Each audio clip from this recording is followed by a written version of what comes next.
What is going on, my heavy hitters? Thank you for joining me. Welcome to my squared circle. Welcome to my channel. You guys already know I go by the name of BX Boxer. And if you're new here, I want to thank you for joining me today. Guys, I'm going to start by saying this. If you guys are liking this content, hit that like button, hit that subscription button, hit that notification bell. I will try to drop content as frequently as possible. But if I don't get to it, or if I do get to it more frequently as possible, you guys are already notified. So why not sub up, right? Why not hit the like button? Support your local YouTubers. We're doing that all 2021. But let's get into this video, guys. Guys, this video has been on my mind since last week, and I have been trying to record it, finding time, and I finally got the time right now. And I want you guys to understand this is going to take a little time, so just bear with me, and I'm going to be all over the place. Just try to keep up. Is Beta Ray Bill, or has Beta Ray Bill, been in the MCU since Guardians 1? It's quite possible, and I highly think it's true. So, guys, bear with me. I don't have any fancy tech. Nothing's going to pop up here. Nothing's going to pop up down there. I'm just going to talk. You guys are going to visualize. Let's take it back to 1990 while we're in 2021. So, this all starts in Guardians 1. We all know in Guardians of the Galaxy #1, we go to nowhere. We find a collector. We see his collection.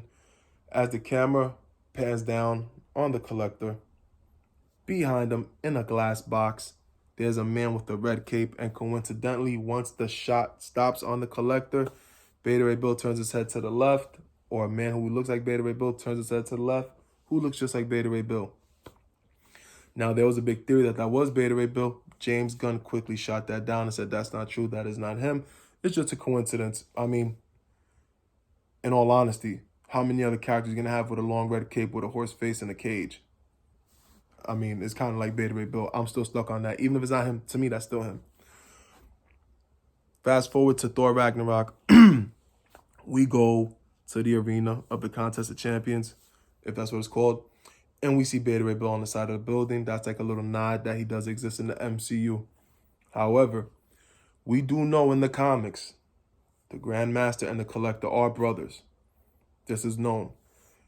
I'm assuming one theory, that while Beta Ray Bill was fighting for the Grandmaster, he might have lost a few fights. He might have got hurt. He may have not wanted to do it anymore, or he may have disobeyed the Grandmaster. So what did the Grandmaster do? Send him to the Collector. Why? We learned in Guardians #1, that's what the Collector likes. He likes to collect. He likes to collect anything, materials, or even species. He was real fascinated when he met Groot. He said, I've never had a Groot before. He didn't mind collecting him. It's quite possible. His brother said, listen, I have this Corbin, alien race. He's dying on me. He's no good anymore. He's weak. Why don't you take him, add him to your collection? And that's where he's been. But we do all know that in Guardians #1, the Collector's slave tried to hold that orb. And what happened? There was a big explosion. So that was his gateway for him to leave. So where has he been ever since? He's probably planning hopping. He's probably doing this and that. We don't know what's going on. He probably went back to his home planet. We don't know. Another theory that I do have is that he may have been in the alien race war, maybe with the Skrulls, maybe within the Celestial, maybe with the Eternals, maybe even with Ego. We don't know. But let's say that's what happened. And with all of that happening, he probably got scooped up by the Collector. The Collector sweet talked him, but ended up keeping him as a slave or as a part of his collection. We all know again, Guardians 1, big explosion. He escapes. What happens? He ends up with the Grandmaster, coincidentally, the Collector's brother. He probably tries to kill him, probably tries to even hurt him. And the Grandmaster says, listen, I'll have you fight. Beta Ray Bill, all this rage, ends up fighting and winning, and the Grandmaster treats him like a king. Beta Ray Bill is all good with it. Maybe he just drifted off in time or something happened. It's quite possible. Another theory that I do have, and this is as far-fetched as it sounds, but Gorr the God Butcher. Why do I say Gorr the God Butcher? Because we all know Gorr the God Butcher kills anybody godly or godlike. That's what he does. And it's quite possible that he went to the planet Corbin to kill Beta Ray Bill because he knew of Beta Ray Bill and his abilities, of what he is. Maybe Beta Ray Bill was in contact with Odin beforehand and was given godlike powers. We don't know. But maybe Beta Ray Bill's going on a god slaughtering streak, and he came across Beta Ray Bill. And when Gorr saw Beta Ray Bill, he tried to kill him. And it's quite possible he didn't succeed in that and was sent to the Contest of Champions as well, or he was even sent to the Collector. It's quite possible. But this is all just me talking, guys. My gears were grinding, and I want to thank everybody from this comic community because, man, if it wasn't for you guys, I wouldn't be talking to talk to you guys with this outlet. I'll be talking my wife's ear off. But, man, feels good to do this, and I want to thank everybody from, like, Gary, Defects, Warriors, Thorough, Spine Tick, Streaming in the Basement, Power Pack, Gem. So many people, guys. There's so many channels. If I missed you guys, don't take it personal because I enjoy this whole comic community. But what got my gears going with this was when I saw Very Gary's stream of WandaVision and Jay pointed out that Mephisto was in front of our face the whole time. So you mean to tell me that James Gunn shoots down an idea that Beta Ray Bill does not exist? He is not irrelevant. He's not in this MCU. They like to do that. They tend to tell you, no, that's not true. Let's go. They try to take it to the left way and end up bringing you right anyway.